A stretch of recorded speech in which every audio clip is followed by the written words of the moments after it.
Halo Sobat Main Film, kembali lagi bersama Bang Dikson yang Hanson ini. Oke, kali ini kita bakalan ngelanjutin review film The Mummy 3 yang berjudul The Mummy 3 Tomb of the Dragon Emperor.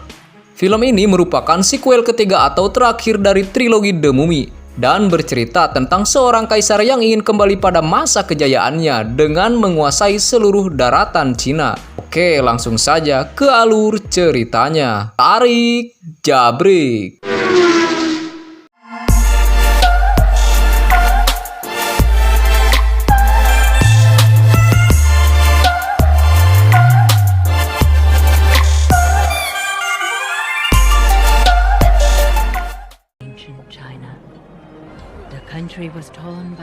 Diceritakan bahwa dulu terjadi perang sipil di negeri Cina hingga menyebabkan negara Cina terpecah belah dan menjadi beberapa bagian. Tapi ada seorang raja yang berambisi untuk menjadi kaisar dan menaklukkan seluruh daerah di daratan Cina, bernama Qin Shi Huang. One king had a ruthless ambition to make him fire, water, earth, wood, and metal. Dengan kekuatan 5 elemen yang ia miliki, yaitu api, air, tanah, kayu, dan besi, serta dengan pasukan besarnya dia berhasil menaklukkan seluruh kerajaan di daratan Cina.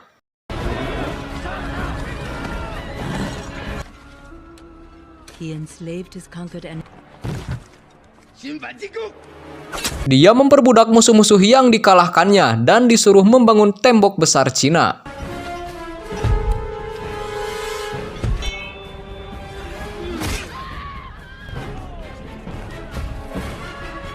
Tak merasa cukup dengan kekuasaannya, dia kini menginginkan keabadian. Sang kaisar lantas menyuruh jenderal andalannya bernama Jenderal Ming untuk menemui seorang penyihir. Capcuslah si jenderal ini menemui seseorang penyihir bernama Zi Yuan yang ternyata cewek cantik nan mempesona. Singkat cerita, dibawalah Zi Yuan ini ke istana. Bak film-film India, si kaisar terpesona tuh sama si Zi Yuan dan melarang siapapun mendekatinya termasuk Jenderal Ming.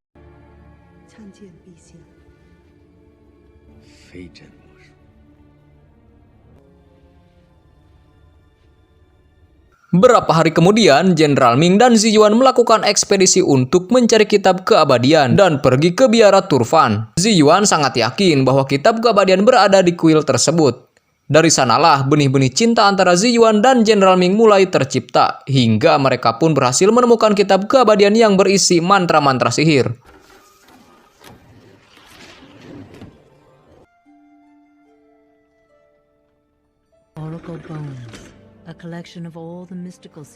Malamnya mereka melakukan adegan penuh nutrisi di ranjang akibat cinta yang meledak-ledak. Namun mereka tak sadar bahwa mereka tengah diintai oleh salah satu anak buah sang kaisar. Singkat cerita, kembalilah mereka ke istana. Sebagai imbalan atas keberhasilannya, sang kaisar berjanji akan mengabulkan apapun yang diminta oleh Zi Yuan. Dia mengutarakan keinginannya yang ternyata ingin menghabiskan hidupnya bersama Jenderal Ming. Sang kaisar pun menyetujuinya.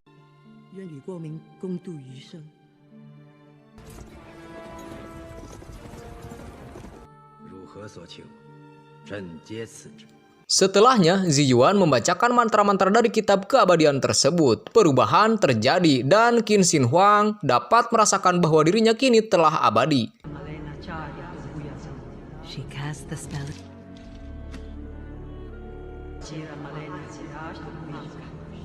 Dia lantas membawa Zi Yuan keluar dan memperlihatkan Jenderal Ming yang akan segera dihukum mati. Hal itu dilakukan sebagai hukuman karena Jenderal Ming mengabaikan perintahnya untuk tidak mendekati Zi Yuan.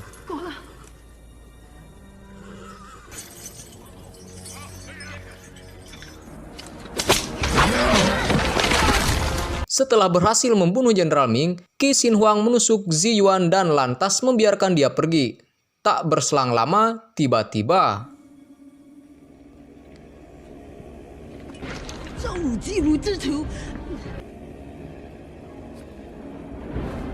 dari tubuh Qin Shi Huang keluar tanah dan ternyata Zi Yuan telah mengutuk Qin Shi Huang dan pasukannya untuk menjadi patung.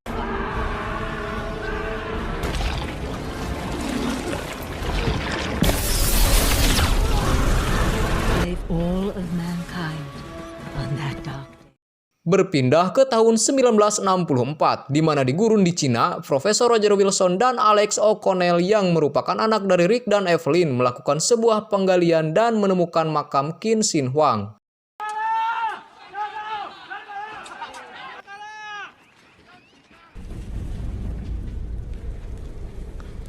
Mereka masuk ke reruntuhan dan memulai ekspedisinya. Kemudian masuk ke sebuah ruangan yang berisi banyak pasukan sedang berjejer rapi.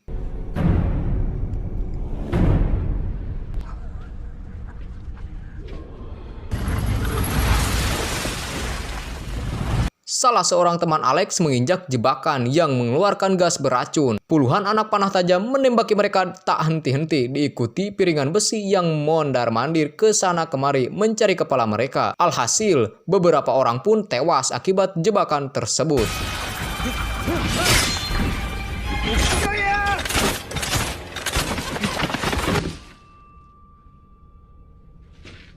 Alex dan Profesor Wilson yang selamat menemukan ruangan bawah tanah rahasia dengan memutar sebuah meja kompas kuno. Mereka pun memasuki ruangan tersebut, yang di dalamnya terdapat beberapa artefak pasukan dan sebuah peti mati kuno yang mereka anggap bahwa peti tersebut berisi mayat sang kaisar Qin Shi Huang. Tell me, have we found the Emperor? It's only the greatest fight since King Tut! Tak lama berselang, mereka diserang oleh sesosok ninja berpakaian hitam-hitam yang ternyata ninja tersebut merupakan seorang wanita.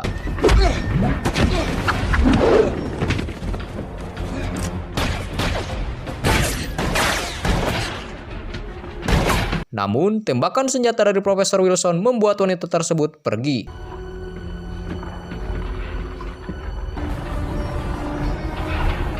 Akhirnya, Alex dan Profesor Wilson membawa artefak-artefak dari galian itu ke Shanghai.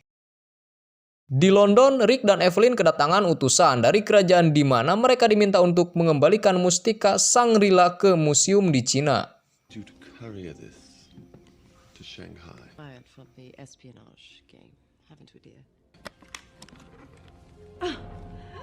Office precedes all that we did during the war.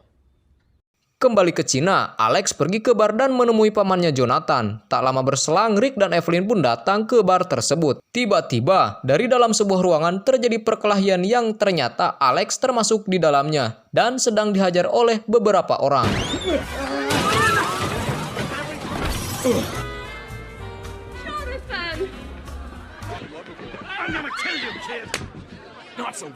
Rick tak tinggal diam dan membantu Alex, tapi ternyata orang yang memukuli Alex merupakan teman lamanya yang bernama Mad Dog. Mad Dog McGuire? Ricochet O'Connell. Ricochet, he had his hands all over me, girl. Let's get back to having a good time. Music! Esok harinya, di sebuah komplek militer, seseorang bernama Jenderal yang menemui tangan kanannya yang bernama Choi. Ia bilang bahwa keluarga O'Connell kini tengah berada di Shanghai membawa serta mustika Shangri-La.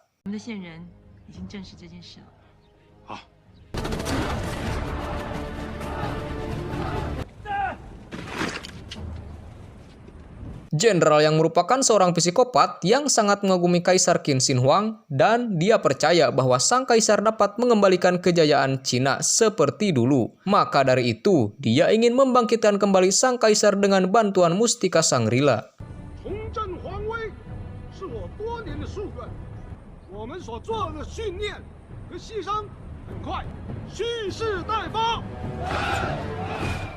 Sementara itu, Alex mengajak orang tuanya melihat penemuan dari galiannya. Di sana juga terdapat Profesor Wilson. Dia sangat ingin melihat mustika Shangri-La yang dibawa oleh Rick dan Evelyn.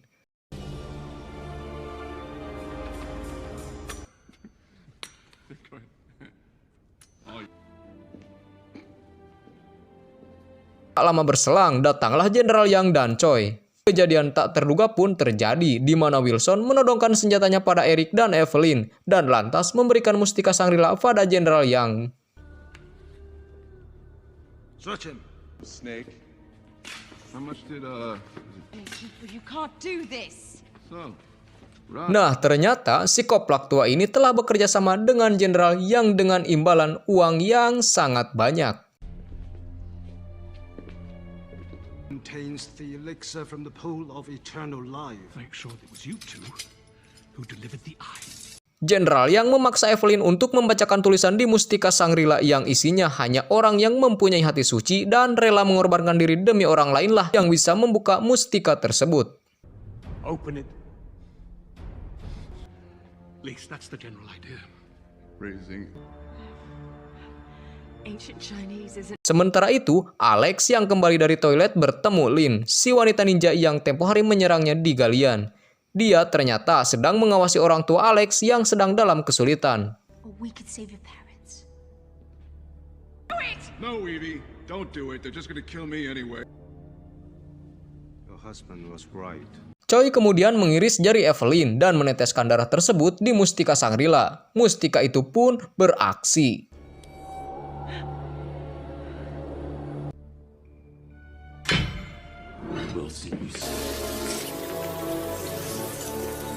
Saat peti sang kaisar terbuka dan Wilson hendak membunuh Rick, tiba-tiba Alex datang dan menendang Wilson beserta Jenderal Yang hingga membuat cairan di dalam mustika tumpah ke salah satu prajurit batu.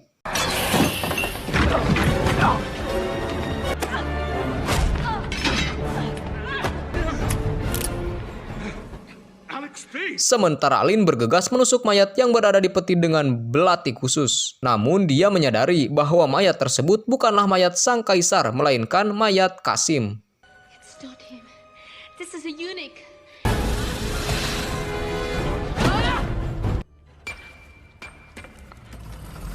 Sedangkan kaisar yang asli berada di patung batu yang tumpah cairan dari mustika. Dan kini, sang kaisar Qin Shi Huang telah bangkit kembali beserta delman kudanya atau Andong.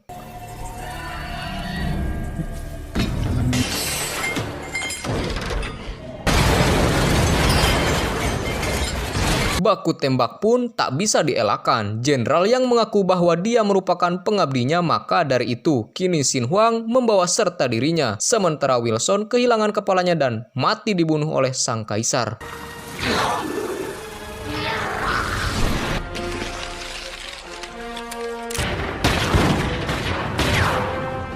Alex dan Lin bertindak cepat dan segera mengikuti mereka dan menempel di bawah delman sang kaisar. Sementara Rick dan Evelyn mengikuti sang kaisar menggunakan mobil kembang api yang kebetulan lewat. Why not? God, I love a woman who can drive a truck. Dan kejadian yang dapat kita bayangkan terjadi di mana Rick dan Jonathan melepaskan kembang api raksasa berbentuk naga ke arah sang kaisar.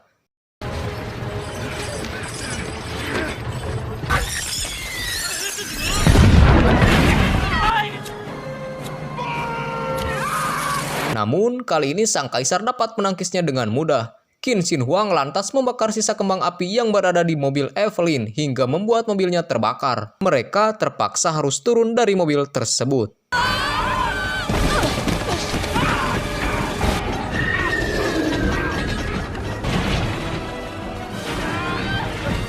Kini, Alex dan Lin yang mencoba menghentikan sang kaisar, namun lagi-lagi Qin Shi Huang dibantu dengan jenderal yang berhasil mengusir menghempaskan mereka.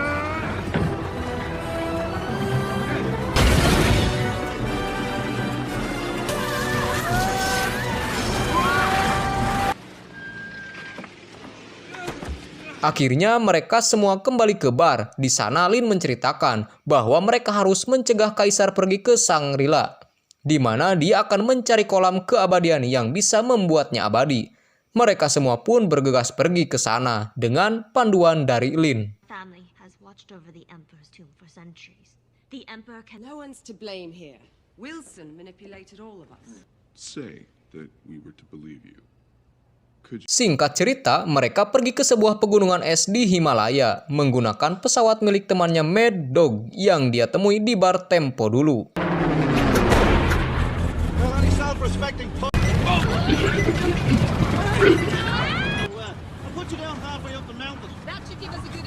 Akibat medan yang sulit dan mustahil untuk dilalui oleh pesawat, mereka melanjutkan perjalanan dengan berjalan kaki.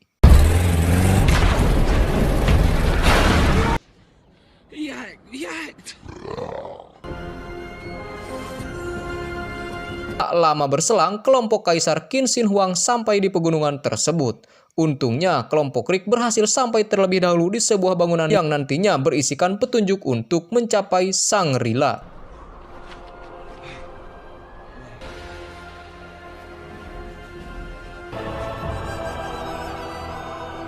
Mereka berencana untuk menghancurkan bangunan tersebut agar Qin Shi Huang gagal untuk pergi ke Shangri-La. Namun dalam sekejap mata, pasukan jenderal yang telah sampai di tempat tersebut dan menyerang mereka dengan senjata dan bahkan roket.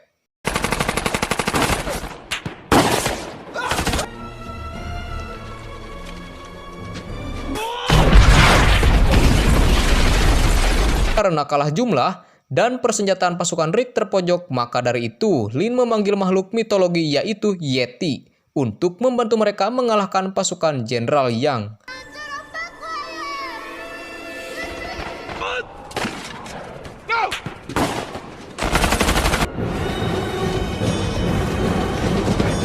Musuh pun berhasil dihabisi satu persatu. Namun sayangnya, sang Kaisar Qin Shi Huang telah sampai di puncak stupa dan berhasil mengetahui letak dari Shangri-La beserta kolam air keabadian.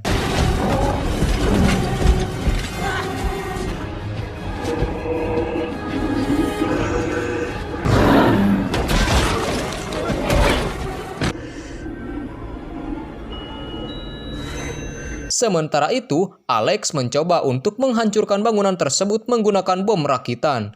Qin Shi Huang yang melihat hal tersebut mencoba untuk membunuh Alex dengan melemparkan pedangnya. Alex berhasil selamat berkat didorong oleh Rick. Namun sebagai gantinya Rick lah yang tertusuk pedang dan sekarat.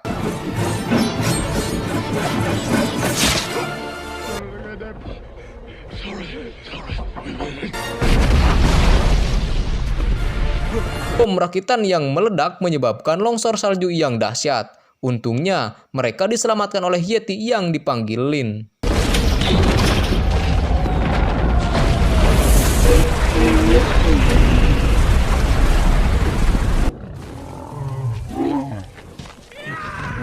Lin segera membawa Rick yang terluka parah ke Shangri-La. Di sana, dia bertemu dengan Ziyuan yang merupakan ibu dari Lin. Benar saja, Lin memberitahu Alex bahwa dirinya kini telah berusia 2000 tahun berkat kolam air keabadian yang telah ia jaga bersama ibunya beribu-ribu tahun lamanya.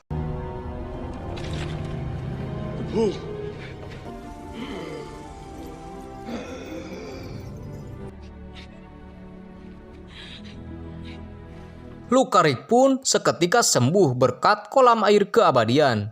Tiba-tiba Jenderal Qin Shi Huang menyerang Ziyuan dan Lin hingga membuatnya terjatuh. Dia pun dengan santainya masuk ke kolam dan berendam di dalamnya.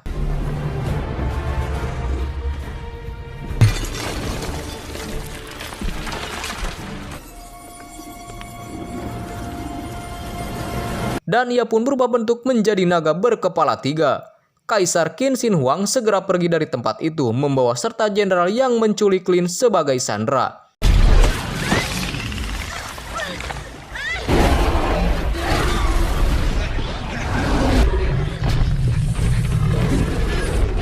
Rick dan kawan-kawan tak tinggal diam dan segera menyusul Kaisar menggunakan pesawat Mad Dog lagi.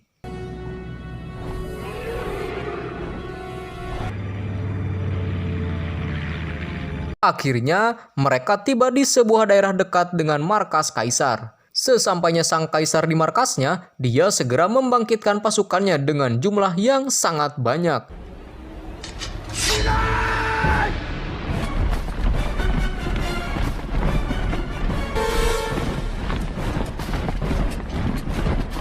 Ziyuan tak mau kalah dan membangkitkan pasukan yang telah dibunuh oleh sang Kaisar, termasuk Jenderal Ming, dengan jurus Edo Tensei no Jutsu-nya.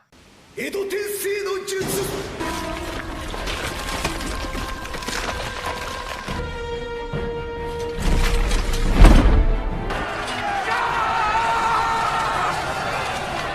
Di tempat lain, Alex menyelinap masuk dan menyamar menjadi salah satu pasukan jenderal dan berhasil menyelamatkan Lin.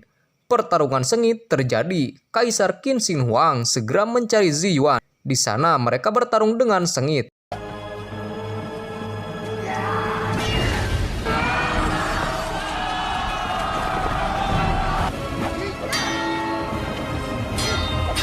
Ziyuan yang kini tak lagi abadi karena meninggalkan Shangri-La mengorbankan diri dengan menusukkan dirinya pada pedang milik Qin Shi Huang hanya demi mendapatkan pisau belati yang merupakan satu-satunya pisau yang dapat membunuh sang kaisar. Kembali ke pertarungan para mumi, di mana mumi-mumi yang dibangkitkan oleh Ziyuan kesulitan karena kalah jumlah. Namun, mereka dibantu oleh Mad Dog yang membawa serta temannya dan menembaki mumi-mumi dari atas.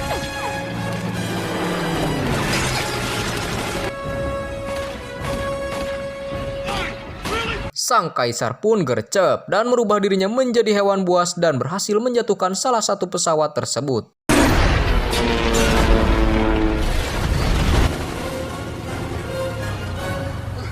Sementara itu, Lin yang melihat ibunya sekarat menghampirinya. Dan sebelum mati, Ziyuan memberikan belati yang direbutnya dari Jenderal Kaisar dan menyuruh mereka untuk menusuk jantung sang kaisar agar dapat membunuhnya. Pierce through his heart.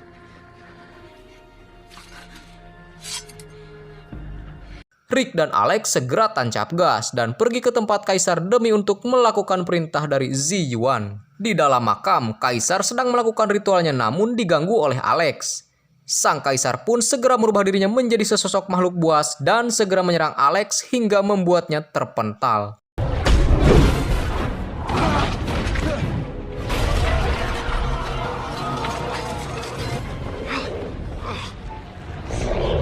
Rick yang melihat kaisar yang agak lengah menusukkan belati tersebut dari belakang. Sayangnya akurasinya kurang tepat dan tak dapat membunuhnya. Sang kaisar lantas melemparkan belati tersebut hingga patah menjadi dua bagian. Di tempat lain, Evelyn dan Lin bertarung melawan Jenderal Yang dan Choi.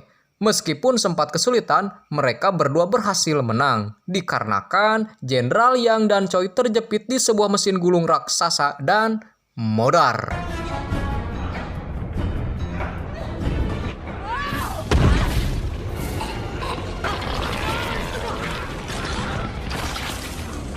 Kembali ke Rick, dia mengajak berduel one-on-one dengan sang kaisar. Namun kekalahan Rick bisa ditebak lantaran sang kaisar mempunyai ilmu bela diri yang tinggi. Dia pun dihajar habis-habisan.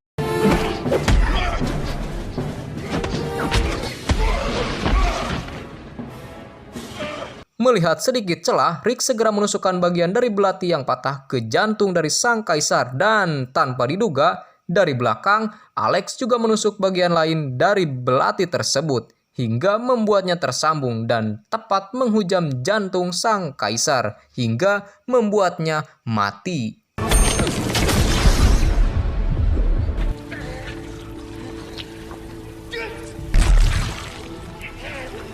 Begitu juga dengan pasukan muminya yang sedang bertarung di luar harus mati dan berubah menjadi abu dan kembali ke tanah. Dan film pun tamat. Oke, sampai di sini dulu alur cerita film yang merupakan ending dari trilogi film The Mummy. Terima kasih bagi yang masih terus stay di channel Main Film. Sampai jumpa lagi di next episode selanjutnya dan adios.